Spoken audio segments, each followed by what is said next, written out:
Last episode में हमने देखा था जमाल कहता है दहशत और निराशा धरती पे फैलने वाली है। और दूसरी तरफ देखते ग्रैंड मास्टर साइमन के पंच से बच जाता है और उसे देखते हुए अपने दोनों हाथों को उसके हाथों तरफ बढ़ाता है। अपने हाथों से अटैक करते हुए उसके हाथ के दो टुकड़े कर देता है, जिससे वो चिल्लाने लगता है। रफा दोबारा अपना इल्यूमिनेशन एबिलिटी का यूज करता है। ग्रैंड मास्टर कहता तुम चिल्ला रहे हो, ये तो अजीब है, क्या तुम लोगों को भी दर्द एहसास होता है? तभी ग्रैंड मास्टर काफी हैरान होते हैं क्योंकि सामने उसे मास्टर ली नजर आ रहे होते हैं, जो कह रहा होता मास्टर मास्टर आखिर क्यों। उसे ग्रैंड मास्टर अपने मन में कहते नहीं, ये नहीं हो सकता। तभी ग्रैंड मास्टर पे साइमन अटैक कर देता है। इस अटैक के फोर्स से ग्रैंड मास्टर काफी सारे टप्पा खाते हुए को संभालते हैं। सामने को और देखता है तो कह रहा होता मास्टर। फिर से काफी हैरान हो जाते क्योंकि उनके डोजो के सारे मेंबर उन्हें नजर आ रहे होते हैं, तो सभी लगातार मास्टर मास्टर चिल्ला रहे होते हैं। ग्रैंड मास्टर इससे काफी ज्यादा हैरान होते हैं, कहते तुम। अभी साइमन ग्रैंड मास्टर के बॉडी पे स्लैश लगाते हुए आगे बढ़ जाता है। साइमन के हाथों में काफी सारा ब्लड लगा होता है। ग्रैंड मास्टर के बॉडी से ब्लड निकलने लगता है और साइमन ग्रैंड मास्टर को देख रहा होता है और उसके बॉडी के दो टुकड़े होकर नीचे गिर जाते हैं। ग्रैंड मास्टर के बॉडी को देख के रफा हंसते हुए कहता है ये एक इम्प्रेसिव आदमी था, उसने हम तीनों का सामना किया जबकि मैं उसकी पांचों सेंस को कंट्रोल कर रहा था, लेकिन चाहे मेंटल स्ट्रेंथ कितनी भी क्यों ना हो, वो आखिर में टूट ही जाएगी। मुझे नहीं पता था कि व्हाइट कैप से मिलने से पहले मुझे इतना नुकसान उठाना पड़ेगा। जमाल के साथ जो बंदा आया होता है वो काफी हैरान से कहता है वो मर गया और जमाल भी इससे खामोश नजर आ रहा होता है। फिर कहता है कितनी शर्म की बात है। अपने मन में कहता है ऐसा कैसे हो सकता है, क्या इसलिए क्योंकि मैं फाइट के शुरुआत में वहाँ नहीं था, लड़ाई में शामिल होने वाला मैं एक तमाशा बीन भी उसे समझ नहीं पा रहा हूँ। ये नामुमकिन है, मैं जानता हूँ दुनिया बड़ी है, लेकिन मुझे इस बात का कोई अंदाजा नहीं था कि ऐसा कोई सुपर ह्यूमन भी अस्तित्व में है, क्योंकि हम देखते साइमन अपने ही मेंबर को मार चुका होता है। इससे साइमन काफी हैरान होता है और कहता है हिची। एक हाथ काफी स्पीड से आगे बढ़ते हुए साइमन के बॉडी के आर पार हो जाता है। साइमन ग्रैंड मास्टर को देख के काफी हैरान होते हैं और ग्रैंड मास्टर कहते हैं क्या मैंने तुम्हें पहले नहीं बताया था, तुम लोग कुछ भी नहीं जानते। साइमन को मरे हुए देख के रफा भी काफी हैरान होता है और कहता है ये क्या है, और ग्रैंड मास्टर कहते क्या तुम्हारे पास कुछ बचा है? नो सीख है, और रफा के एबिलिटी को टुकड़े टुकड़े कर देता है, जिससे रफा और भी हैरान होता है। अपने मन में कहने लगता है मेरा सिर गर्म लग रहा है, ये क्या हो रहा है? मुझे लग रहा है जैसे मैं अपनी पांचों सेंस खो रहा हूँ, तो ये है मेरा। ग्रैंड मास्टर के पिक्चर भी हिलने लगते और कहता है क्या तुम जानते हो कि इसका क्या मतलब है? मुझे यकीन है तुम जानते हो। और आगे बढ़ते हुए कहते हैं अगर तुम हकीकत और धोखे में फर्क कर पाए तो हमेशा के लिए उस धोखे में फंसो। उसके पास पहुँचते हुए कहता है खैर ये तुम्हारी पावर है तो तुम्हें तो पता ही होगी, ये सच में डरावनी पावर है। रफा कहता तुम कमीने, तुम्हारी घटिया चाले। ग्रैंड मास्टर कहता घटिया चाले ये तुमने खुद किया, मैंने इसे बस थोड़ा उधार लिया है तुम्हें नर्क में भेजने के लिए एक गिफ्ट के रूप में। मैं तुम्हें बताऊंगा कि मैंने तुम्हारी ट्रिक कैसे कॉपी की। मैंने तुम्हारे माथे पे मारा और लाल निशान छोड़ दिया। मैं सिर्फ लिमिटेड टाइम के लिए ही सही, पर मैं दुश्मनों की एबिलिटी को चुरा सकता हूँ। मैं तो बस दिखावा कर रहा था ताकि तुम लोगों को लगे मैं हिलुसिनेट में था, तुम्हारे छोटी मोटी ट्रिक के कारण। रफा अपने मन में कहता ये क्या बकवास है, लेकिन उसने कब? बिल्कुल भी नहीं। और वो पल को याद करता है जब ग्रैंड मास्टर उस पर पहली बार अटैक किए होते हैं। और रफा कहता वो किक एक दिखावा था, तुम मुझे मारने की कोशिश नहीं कर रहे थे। मैं यकीन नहीं कर सकता कि तुम्हारा मकसद मेरे एबिलिटी को चुराना था। ग्रैंड मास्टर कहता लोग अलग अलग कारण से अपना लाइफ जीते हैं, अपने किक को उठाते हुए कहते हैं, और कुछ लोग ऐसे भी है जो अपने पूरा लाइफ किसी कारण की तलाश में बिता देते हैं। यही बात सुपर ह्यूमन पर भी लागू होती है, वो भी किसी नॉर्मल इंसान की तरह नॉर्मल जीवन जी रहे हैं। हम फिर से एक फ्लैशबैक देखते हैं जिसमें सारे डोजो के मेंबर एक जगह इकट्ठा हो जाते हैं और कहने लगते हैं जल्दी करो, चलो इकट्ठा हो जाओ और एक पिक्चर ले लो। क्वान सी खाना खाना बंद करो और यहाँ आओ। और सभी से कहता तैयार हो, 1 2 and 3, और वो लोग एक पिक्चर लेते हैं। ग्रैंड मास्टर कहते लेकिन ली तुम अचानक पिक्चर क्यों लेना होना चाहते थे। मास्टर ली कहते हैं खैर क्योंकि जरूरी के कल रोज से उसकी कास्ट हटा दी जाएगी। ग्रैंड मास्टर कहते क्या ये रीजन है? मास्टर ली कहते क्या इसके पीछे कोई रीजन होना चाहिए। हम प्रेजेंट में देखते ग्रैंड मास्टर काफी गुस्से में कहते हैं मैं तुम्हें बताऊंगा कि इसकी कीमत क्या है। किसी के लाइफ को रोन देना और अपने किक से जबरदस्त अटैक करते हैं जैसे उस पूरे ग्राउंड में जबरदस्त धमाका होता है और मास्टर के अटैक से जमीन में काफी बड़ा गड्ढा हो जाता है। लेकिन रफा के बॉडी पे कुछ भी असर नहीं दिख रहा होता। अभी उसके बॉडी में दरार आने लगता है, उसके बॉडी 20 से 2 टुकड़े में गिर जाता है। मास्टर कहते मैं तुम सबको आधा आधा बांट दूंगा। रफा के बॉडी के 2 टुकड़े होने के बावजूद वो अभी भी जिंदा होता है, दर्द से कर्रा होता है। अपने दोनों मेंबर को देखते हुए कहता मैं सम्मानित हूँ बहीमो। तभी ग्रैंड मास्टर काफी हैरान होते हैं, अपने पीछे को और देखते हैं लेकिन वहाँ पे कुछ भी नहीं होता, जिससे ग्रैंड मास्टर कहने लगते हैं कैसे इतनी पावरफुल ऑरा।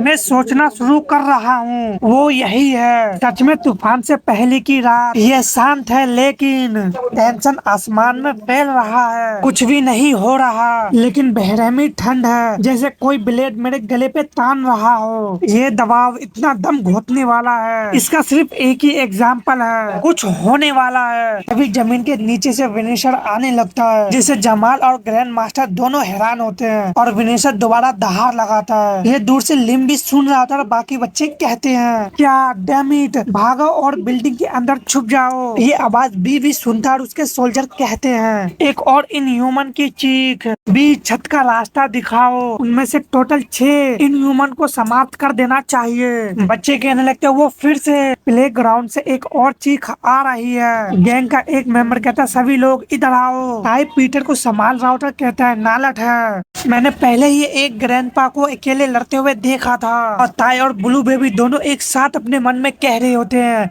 ये क्या हो रहा है, मैं बस उम्मीद कर रहा हूँ कि ये सब बस एक सपना ही हो। और हम देखते प्ले ग्राउंड में काफी सारा धूल हो जाता है। अभी एक मोस्टर अपना कदम आगे बढ़ाता है, साथ ही उसके हॉर्न भी होता है। रफा उसे देखते हुए काफी हकलाते हुए कहता बहमौत कहता सच कहूँ तो मुझे ज्यादा की उम्मीद नहीं थी। कुछ लोग व्हाइट कैप की ताकत और एबिलिटी नापने में मुझसे आगे निकल गए। मुझे यकीन नहीं हो रहा कि तुम लोग इस बूढ़े आदमी से हार गए। और वहाँ पे टोटल 3 मॉन्स्टर और आ जाते हैं और बहमौत कह रहा होता है पेंगोट के छुटपुटे हमले ने और भी ज्यादा परेशानी पैदा कर दी है बेवकूफो। गेल्टरन कहता पियोंग्योर्ड मैं जानता हूँ कि तुम कहीं छिपे हो, आप बाहर आ सकते हो। यहाँ पर खामोश होता है और बेबीलोन विनेशर भी खामोश होता है। बहमौत कहता है मैं विनेशर के पोर्टल से देख रहा था, मुझे यकीन नहीं हो रहा कि उसने रफा की एबिलिटी चुरा ली। वो एक खतरनाक आदमी है। ग्रैंड मास्टर उन सभी को देख के खामोश होते अपने मन में कहते हैं लगता है उन्होंने अपना मन बना लिया है, ये सब फाइट के लिए तैयार है। मैंने फाइट की उम्मीद की थी पर ऐसे पागल सा आदमी सामने आएगा ये सोचा भी नहीं था। काफी समय बाद मुझे इतनी ज्यादा दबाव महसूस हो रही है, मुझे शक है कि वो आदमी उन सभी से ज्यादा स्ट्रॉन्ग है। बहमौत तभी ग्रैंड मास्टर के पास पहुंचते हुए कहता है तुम थोड़ा चिंता में लग रहे हो। मास्टर काफी हैरानी से कहते हैं ये आदमी, और उस पर अटैक कर देता है। लेकिन बहमौत ग्रैंड मास्टर के पैरों को पकड़ लेता है और उसे उठाते हुए कहता है तुम फास्ट हो, अब मैं समझ गया कि तुम बिना हाथ लगाए भी सीमन को कैसे हरा पाए। मुझे अभी भी यकीन नहीं हो रहा है। अभी मास्टर के पास पंच पहुंच जाता है। बहमौत के पंच से ग्रैंड मास्टर काफी सारे टप्पा खाते हुए स्कूल के बिल्डिंग पे जाकर रुकता है और बहमौत कहता है खैर ये मेरी गलती है क्योंकि मुझे नहीं पता था कि तुम मेरे लोगों को संभाल सकते हो, तुम कमीने।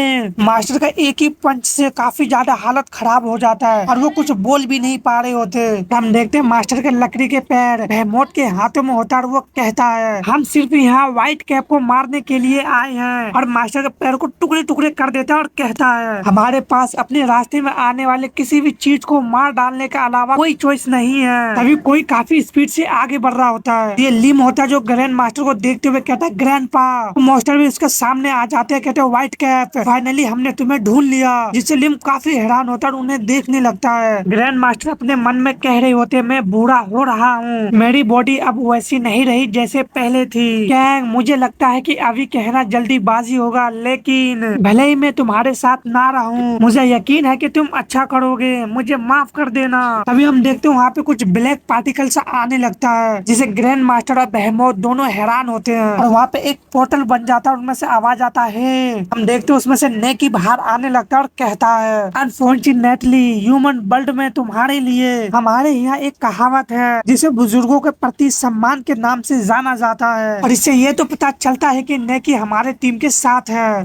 और मैदान में नाकी और दानियांग आ जाते हैं। बहमोत कहता, मैं परेशान हो रहा हूँ, तुम यहाँ क्यों हो? और इसका भी नाम चेंज करके राइटर ने नेजी रख दिया है। नेजी कहता है, दानियांग चाहे कुछ भी हो, इस बार इसमें शामिल मत होना, इस बूढ़े आदमी को ले जाओ और यहाँ से चले जाओ। दानियांग कहती है, लेकिन ग्रैंड मास्टर अपने मन में कहते हैं, रुको, ये तो वही लोग हैं जो लिम से पहली बार मिले थे। और उनसे कहता, तुम लोग। जिससे दानियांग ग्रैंड मास्टर को देखती है और उसे उठाते हुए कहती है, नेजी मैं दूर रहूंगी तो केयरफुल रहना। नेजी कहता, मुझे यकीन है कि तुम मेरे बारे में चिंता कर रहे हो, इससे मुझे खुशी होती है। वो आ रहा है, इसलिए जल्दी करो और जाओ। दानियांग वहाँ से ग्रैंड मास्टर को लेकर निकल जाती है। बहमोत कहता है, जवाब दो, व्हाइट कैप के साथ तुम्हारा क्या रिश्ता है? नेजी कहता, तुम कितनी अच्छी बातें कर रहे हो। अपने मन में कहता, वो ना केवल बड़ा है लेकिन वो भी बहुत प्रभावशाली है। नेजी कहता, व्हाइट कैप, मुझे लगता है तुम कह सकते कि वो मेरा फॉरबिडन प्यार है, मैं उसे पसंद करता हूँ लेकिन वो एक लड़का है। तभी बहमोट नेजी को पंच मारते हुए कहता है, चुप रहो, जिससे नेजी के मुंह से भी ब्लड आने लगता है। लेकिन तभी वो ब्लैक स्मोक बनके गायब हो जाता है, जिससे बहमोट भी हैरान होता है और वो ब्लैक स्मोक उसके हाथों पे चढ़ते हुए सख्त होने लगता है और बहमोट को अपनी ओर एक खींचने लगता है। और ये नेजी होता है जो कहता है, खैर मैंने सोचा था कि तुम थोड़ा अलग होगे,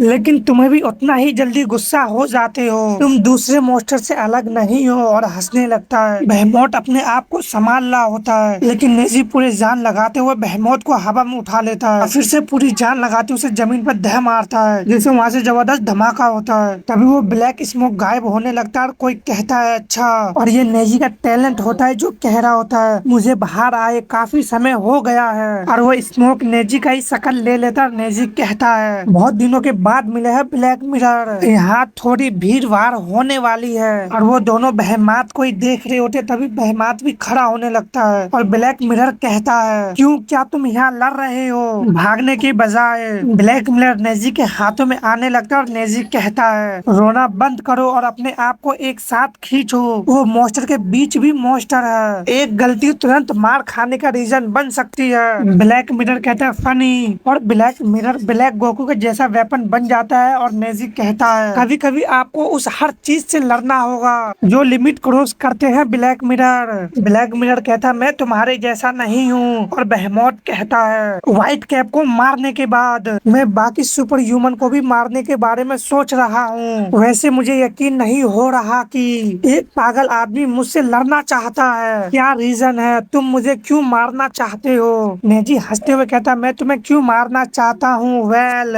मैं एक सुपर ह्यूमन हूँ, जब तक तुम इनह्यूमन है मुझे किसी भी रीजन की जरूरत नहीं है। और वो दोनों एक दूसरे की तरफ अटैक करने के लिए आगे बढ़ते हैं। दानियांग कहती है, मुझे लगता है आपकी सारी पसलियां टूट गई है। ग्रैंड मास्टर कहते हैं, एक पंच जो सीधे मेरे ठोड़ी पे लगी, जब उसने मुझे मारा तो जो असर हुआ उसकी पंच इतनी जोरदार थी कि सब कुछ मेरे चेहरे पे ही महसूस हुआ। और अपने मन में कहता, जिस समय उसने मुझ पर हमला किया उसने अपने हमले की दिशा मेरी पसलियों की ओर मोड़ दी, जिससे बहुत ज्यादा नुकसान हुआ। वो एक मॉन्स्टर है। क्या तुमने कभी एक ही अटैक में इतना नुकसान किया है? वैसे मुझे तुम लोग याद हो जब कोंग इंचोन बंदरगाह पे लड़ रहे थे, तुम कौन हो? तुम लोगों ने मेरी मदद क्यों की? नहीं, तुम लोग, क्या आप इंसानों के लिए लड़ रहे हैं? जब मैं मुसीबत में था तब तुम लोगों ने मुझे बचाया, लेकिन मैं तुम पे भरोसा कैसे करूं? दानियांग खामोश होती है, फिर अपनी हुडी को निकालते हुए कहती है, सही, ऑफ कोर्स, कम से कम मैं इंसानों के लिए हूँ। मैं बहुत समय से अपना लिबादा नहीं उतारा है, इसलिए मुझे नहीं पता कि मैं इसके बारे में कैसा महसूस कर रही हूँ। फिर भी आपसे मिलकर अच्छा लगा। मेरा नाम है दानियांग। दूसरी तरफ देखते वो दोनों कोरिया की तरफ बढ़ रहे होते और पैरल कहती है, सुना था हमारे पास कितना समय बचा है। सोनाटा कहती है हमें हवाई पार किए काफी समय हो गया, इसमें करीब 2 घंटे लगेंगे। वैसे भी हिंज अपनी पूरी कोशिश कर रही है और वो दोनों काफी स्पीड से आगे बढ़ रही होती है। पैरल कहती है ठीक है। सोनाटा कहती है बहुत चिंता में होगी पैरल, लेकिन हमें अभी भी ये करना है, भले ही हम देरी से पहुँचे। जब मैंने इवन और कोरल पे ज्यादा बचाव करना और उस पे अटूट भरोसा देखा, मैं सोचना शुरू किया कि कोरल की फ्यूचर करने की ताकत तो 100% सही है या पूरी तरह से गलत। अगर ऐसा है तो व्हाइट कैप की मौत रोकना नामुमकिन है। हम मदद करने के इरादे से शुरू हुए थे, लेकिन हालात बदल गए। जो फ्यूचर बताया गया है शायद हमें उसमें दखल देकर कोरिया में होने वाली हार को रोकना पड़े। मैं किसी भी हालात में कोरिया वापस जाऊंगी। तभी पैरल कहती है सोनाटा रुको। जिससे वो दोनों अपने सामने देखते और कहते हैं कुछ तो है जो हमारी तरफ ही आ रहा है। हम देखते हैं वहाँ पे काफी सारा मैजिक सर्कल बनने लगता है और काफी सारे हाथों से अटैक हो जाते हैं और वो सभी हाथ काफी स्पीड से उन दोनों की तरफ ही बढ़ रहे होते हैं। पैरल कहती है क्या? सोनाटा कहती है पैरल हिंज के करीब रहे। और हिंज भी उन सभी हाथों की तरफ आगे बढ़ने लगता है और वो दोनों एक दूसरे बुरी तरह से टकराते हैं, जिससे हिंज के भी टुकड़े होने लगते हैं और वो दोनों अपने आप को संभाल रहे होते हैं। तो कुछ हिंज हाथ को भी डिस्ट्रॉय कर रहे होते हैं तो कुछ हाथ हिंज को डिस्ट्रॉय कर रहे होते हैं। सोनाटा अपने मन में कहती है कुछ हिंज को चोट लग रही है और वो कुचले जा रहे हैं इनक्रेडिबल स्पीड और विनाशकारी पावर के साथ। और पैरल भी अपने आप को हाथों के अटैक से बचा रही होती है और पैरल को याद आता है कि ये वही बंदा है जो कैचअप मैन से लड़ा था और अपने मन में कहती है वो लंबे बाल वाले लड़का, लेकिन वो यहाँ कैसे आया, उसकी बॉडी कहाँ है, वो उस अजीब मैजिक के दूसरी तरफ है। और पैन कह रहा होता गुड जॉब विनेशर, अपने मैजिक सर्कल को बना रहा होता और कहता है व्हाइट कैप के पास जाओ, नहीं पहले मोरेल के पास जाओ। विनेशर कह रहा ठीक है और वहाँ से गायब हो जाता है। पैन अपने आधे बॉडी को टेलीपोर्ट करते हुए इन दोनों को पीछे पहुंच जाता है और कहता है मैं तुम दोनों को देखकर खुश हूँ, तुम इतनी जल्दी में कहाँ जा रहे हो। जिससे वो दोनों काफी हैरान होते हैं, अपने पीछे को देखने लगते हैं। पैन एक साथ दोनों पे अटैक करते हुए कहता है ठीक है मैं ग्रीटिंग से शुरू करता हूँ। वो दोनों इससे करहा जाते हैं और दूर की ओर जाने लगते हैं। उसमें से पैरल पानी में गिर जाती है। नाटा अभी भी पीछे जा रही होती है और कहती है पैरल, अपने कुछ हिंज को पानी में डाल देती है जिसे पैरल भी देख लेती है और काफी हैरानी से कहती है हिंज टूट गया है। और वो हिंज पैरल के बॉडी पार्ट को कवर करने लगता है और पैरल अपने मन में कह रही होती है सारे के सारे हिंज मेरे जॉइंट से कसकर चिपक जाता है। और हिंज पैरल को पानी से बाहर निकाल देता है। पैन कहता तुम बहुत गीले हो सैंड पैरल, क्या मेरा ग्रीटिंग बहुत भड़कीला था, तुम्हारे पास उड़ने की टैलेंट नहीं होना चाहिए। सोनाटा कहती है पैरल मैं पूरी ताकत लगा दूंगी ताकि हिंज तुम्हारे बॉडी के साथ चिपक जाए और मदद करे ताकि तुम आसमान में ही रह सको। पैन सोनाटा को देखते हुए कहता है अच्छा तुम एक ग्रेट सपोर्टर हो, ये स्टोन अचानक ही आ गए ठीक उसी समय पर जब मैंने तुम पर हमला किया था। तो क्या तुम सोल्जर हो जैन सोनाटा, एक स्टोन जो टूट जाने पर भी चलता रहता है जब तक आप उस शख्स को नहीं मार देते जो सभी स्टोन को कंट्रोल करता है। ये परेशान करने वाली चीज हमेशा के लिए हिलती रहेगी, ये एक ग्रेट स्किल है। सोनाटा कहती है बकवास बंद करो और जो चाहे सोचो, वैसे तुम वही इनह्यूमन हो जिसने इंचोन एयरपोर्ट पर कैचअप मैन से फाइट की थी। पैन कहता कैचअप मैन हमने कोई फाइट नहीं की, हम तो बस मजे कर रहे थे। पैरल कहती है तुम्हें कैसे पता चला कि हम उन्हें रोकने जा रहे हैं। हम तभी पैन कहता रुको सैंड पैरल, मैं तुम्हें एक एपिक स्टोरी सुनाता हूँ। तुम लोग जिन्हें इनह्यूमन कहते हो उनका एक मकसद है पूरे दुनिया को निकल जाना। दुनिया में हर एक कोई जो हमें घटिया समझते हैं बहुत बड़ी गलती कर रहे हैं, खास तौर पर तुम सुपर ह्यूमन। तुम शायद मानते हो कि तुम लोग इंसानों के सेफ्टी के नाम पर हमें रोक रहे हैं, लेकिन ये बहुत ही एरोगेंट सोच है। हम बस सही समय का इंतजार कर रहे हैं और हम जब तक सही दिशा में आगे बढ़ रहे हैं तुम लोगों के लिए कोई उम्मीद नहीं है और तुम्हारे पास भी कोई उम्मीद नहीं है। फिर भी मोरेल ने सबसे छोटी संभावना के भी इजाजत नहीं दी। तुम्हें एक बात बताना चाहता हूँ जो लंबे समय से परेशान कर रही है। सोनाटा काफी हैरानी से कहती है मोरेलेस। पैन कहता उनकी चिंता अब झगड़े में बदल गई है। अब वो झगड़ा फिजिकल तक पहुंच गया है और इस झगड़े की वजह है व्हाइट कैप। हमने सोचा कि अगर हम उसे हटा दे तो हमारी प्लान पक्का हो जाएगी। सोनाटा काफी हैरानी से कहती है तो इसलिए वो कोरिया में है। पेन कहता बेशक ये मोरेलेस का अपना प्लान है जिसे समझना मुश्किल है। ये मेरे सोच से थोड़ा अलग था। मेन रूप से मुझे लगा कि तुम लोग ही सबसे बड़े प्रॉब्लम हो। जेन, सोनाटा और सेंट पैरल। पैरल अपने पावर करते हुए कहती है तो तुम कह रहे हो तुम इनह्यूमन का एक लीडर है। पेन कहता लीडर तो क्या हुआ अगर ऐसा है। पैरल कहती है फिर भी मैं तुमसे छुटकारा पा लूंगी और ये बेकार वर्ड को खत्म करूंगी। पेन काफी सारे मैजिक सर्कल बना लेता और कहता है वेल जैसा कि मैंने कहा ये एक एरोगेंट सोच है। हम दूसरी तरफ स्कूल का सीन देखते और एक मॉन्स्टर कहता मुझे नहीं पता। लिम के सामने दो मॉन्स्टर होता उनमें से ग्रीन मॉन्स्टर कहता है व्हाइट कैप तो बिल्कुल भी खतरनाक नहीं लग रहा है।